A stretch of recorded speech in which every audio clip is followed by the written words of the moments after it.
बुरे कर्म का बुरा नतीजा। किसान ने ठगों को सिखाया सबक। एक गरीब किसान के पास एक छोटा सा खेत और एक बैल था। बड़ी मेहनत से उसने कुछ पैसे जमा किए और एक बैल और खरीदा।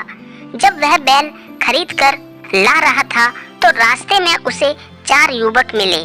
उन युवकों ने किसान से कहा, क्या तुम इस बैल को बेचोगे? किसान ने सोचा, मैंने यह बैल 1500 रुपए में खरीदा है।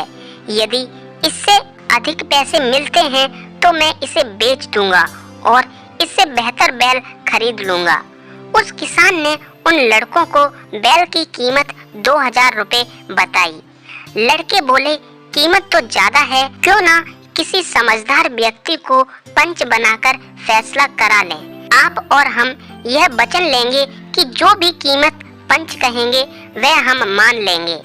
कुछ सोचकर किसान ने बैल बेचने का वचन दे दिया। थोड़ी देर बाद वहां से एक वृद्ध व्यक्ति गुजरे। सभी ने उन्हें ही पंच बनाने का फैसला किया। किसान ने भी सहमति दे दी। वास्तव में वह चारों लड़के एक ठग पिता की संतान थे और वह वृद्ध कोई और नहीं बल्कि उन चारों का पिता ही था। उन्होंने पिता को ही पंच बना लिया। पिता ने बैल की कीमत मात्र 500 रुपए तय की। वचन में बंधे किसान को 500 रुपए में बैल बेचना पड़ा, लेकिन वह इस बात को समझ गया कि मुझे ठगा जा रहा है। अगले दिन किसान एक सुंदर महिला के वेश में उन चारों भाइयों से मिला और उनमें से किसी एक के साथ शादी करने की इच्छा व्यक्त की। चारों तैयार हो गए और एक दूसरे से बहस करने लगे कि मैं शादी करूंगा, मैं शादी करूंगा। नारी के वेश में किसान बोला, जो मेरे लिए बनारसी साड़ी, मथुरा के पेड़े और सहारनपुर के आम सबसे पहले लाएगा, मैं उसी के साथ शादी करूंगी। यह सुन चारों शहर की ओर दौड़े। उनके जाने के बाद किसान ने उस ठग पिता को बहुत पीटा और वहां से चला गया।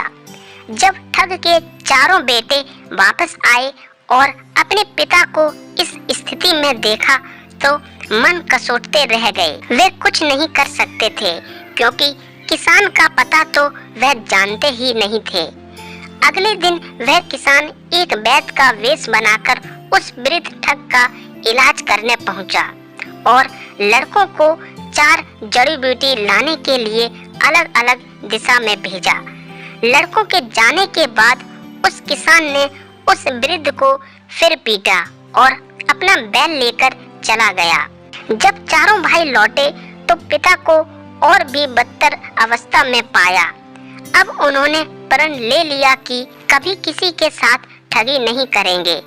इस तरह एक मामूली किसान ने अपनी समझदारी से ठगों को सुधार दिया। तो दोस्तों, इस कहानी से हमें यही शिक्षा मिलती है कि बुरे कर्म का परिणाम भी हमेशा बुरा ही होता है। इसलिए सदा अच्छे कर्म करिए और कभी किसी का बुरा मत सोचिए और ना ही किसी के साथ बुरा कीजिए।